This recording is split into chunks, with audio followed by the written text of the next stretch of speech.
as I can remember, I always wanted to be a Disney prince. Because what makes the princesses so special? Oh yeah, that's right. Beautiful faces and billions of dollars in merchandise sales. That's fair. But unless Disney World just gets super desperate for new actors, I feel the closest I'll get to becoming a Disney prince is by putting myself in the shoes of their love interests. Hope they're not glass slippers, because my feet can't take that shit. Let's start with the princess that started it all, Snow White. Now, explaining the story of Snow White is redundant. We all know it. The queen wants Snow White dead so that she'll be the most beautiful of all. Well, just remind yourself of that as we start this thing up. Okay, the evil queen has turned the 7 dwarfs into stone statues. Why? What is killing the dwarfs gonna do? They're not attractive. I mean, I guess Sneezy in the right light is... Ugh, no. So we're off to the forest to find gems that will turn them back. Your enemies are evil trees and spiders. Snow White's weapon is her voice. Cause apparently she sings so bad the enemies just want to get the hell away from her.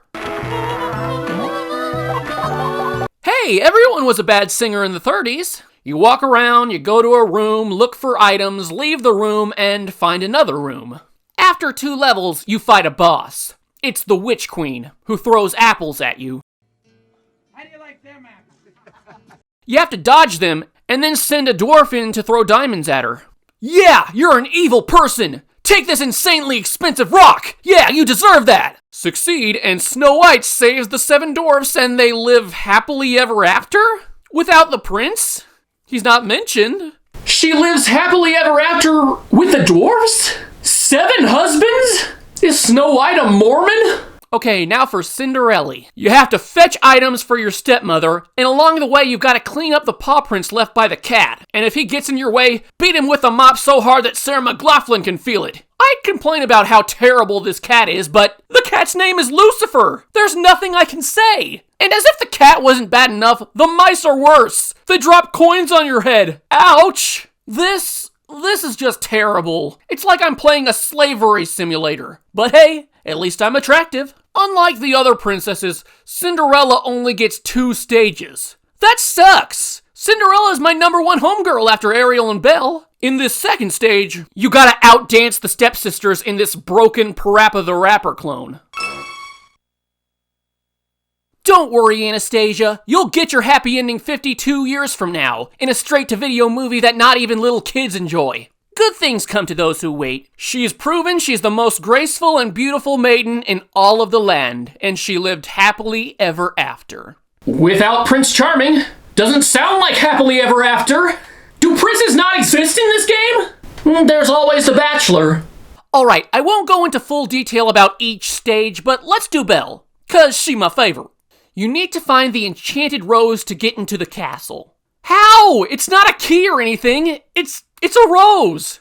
I mean, sure, it's magical, but it's a rose. All right, you're a beast now. Take this rose. If you don't find love by the time the last petal falls, you'll be a beast for all eternity. Oh, and I almost forgot. It's a key to your castle. Along the way, you gotta avoid the wolves. You can throw snowballs at them by rolling up some snow on the ground. What's she doing?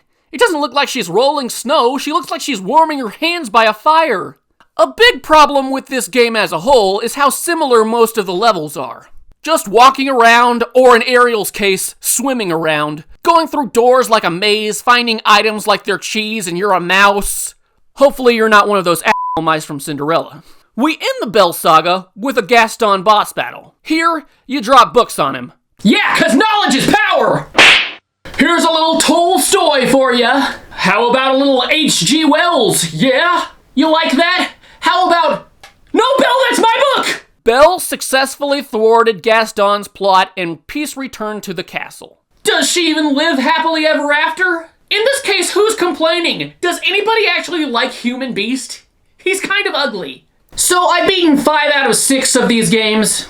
Not in one of them has a prince even been mentioned. That's shocking, but kind of respectful. Stereotypically, a princess is a damsel in distress waiting for a man to save them. This game actually seems ahead of its time. In recent years, the entertainment industry has become a lot more gender balanced. Also, it's kind of smart to not have princes in the game because the only people who played this game were little girls who thought boys had cooties. But there's still one princess left, and that's Jasmine. And unlike the other princesses in this game, Jasmine is not the protagonist of her movie. So what does that mean for her man? Jafar is trying to cast a spell on the Sultan to control him and all of Agrabah. Knowing that Princess Jasmine, and not Aladdin, would try to stop Jafar, he took her from the palace and imprisoned her in a cave. She must get out and stop Jafar. Things aren't looking good for Al.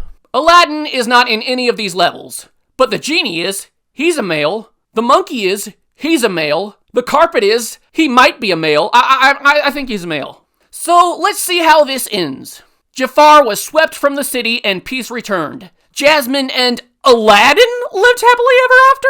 Well, there you go. Aladdin is the only prince that even gets mentioned in this game. What makes him so special? Sorry, Jazz, but he's not that cute either. He kind of looks like an Arabian David Schwimmer. So that's the end. Or is it? Because if you find all the hidden gems, you unlock the bonus level where you get to show if you're really worthy of the title of princess by catching falling gems.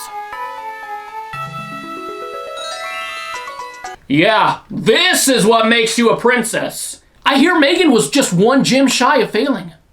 Okay, to the ladies and gentlemen out there that want to be a princess, it's not all fairies and hot guys. Especially not the latter. It's work. But to be fair, it's pretty easy work. And we need workaholics in this world. It makes people like me, a regular Tom Sawyer, not have to work as much. But who am I to say that? I've got all this footage to edit. Then I gotta work on getting people to subscribe and like and comment. And the moral is, no work, no money, no bees, no honey. Oh, bother. But as the great Walt Disney once said, subscribe to Bruce and your dreams will come true. It's in a Disney Plus documentary, you just gotta believe me.